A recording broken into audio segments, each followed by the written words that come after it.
Kuna jamaa amesema hapa shida yetu ni Wakikuyu.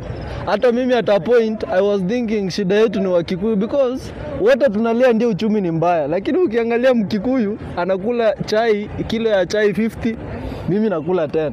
So ukijaribu kufikiria, ukisikiza Raila vile wanasema na Kinawanga, utafikiria Wakikuyu ndo shida yetu. But again ukikuja ukae chini ufikirie vizuri, why is it that Nyamira County iko na 0 kilometers allocated by Kura, South Mogirango imepewa 70 kilometers?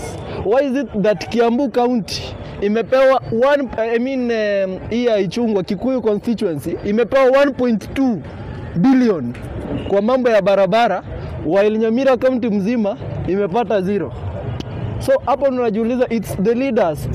Our MPs wetu budget inafanywa bunge, budget haifanywi State House. Wakati watu wengine wanafanya budget, our MPs wetu wanakuanga wapi? For a long time we've been in the victim mentality that we are suffering because of those ones. But ukijiuliza, kuna barabara zingine hapa ni za governor. Governor anafanyi kazi, lakini governor anakuambia shida yetu ni Mkikuyu. Akiendelea kukula. MP haezi uliza pesa ya barabara juu yeye ashapewa CDF. Ajali. So we should put our leaders to account. Sio mambo ya ati shida yetu ni Wakikuyu. If you see the prices of tea leo hii, Wakikuyu wapate chai at 12 bob.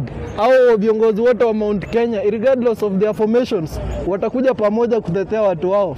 But chai wakulima wamepewa 12 bob. Umeona politicians wa Kisii wako wapi? Nobody is taking that issue seriously. So the main issue, the people you are electing as MPs, hao ndo shida kubwa kabisa. So jamaa anasema ati shida ni Wakikuyu. Hapana, shida ni MP wako. Mbona yeye wakati wengine wanatengeneza budget kuanzia MCA huko county? So don't blame Kikuyus mahali sisi wenyewe kama raia tumefail.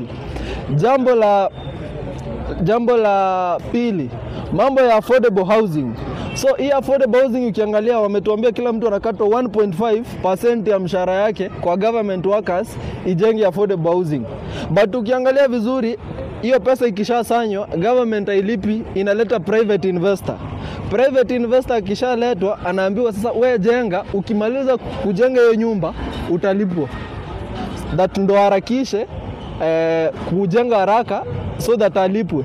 But the same time anaendelea kujenga na pesa yake, ile pesa 1.5 ulisanya through housing levy inachukuliwa tena, government inaitoa kwa KRA through consolidated funds account, inaichukua tena inajiloan, inanunua treasury bonds.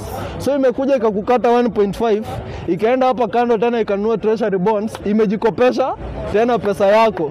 So hao watu walipiga hesabu, instead wa kutoa 1.5 anakuja kuambia anajenga affordable housing, anatoa 1.5 anaiweka pamoja, anajikopesha.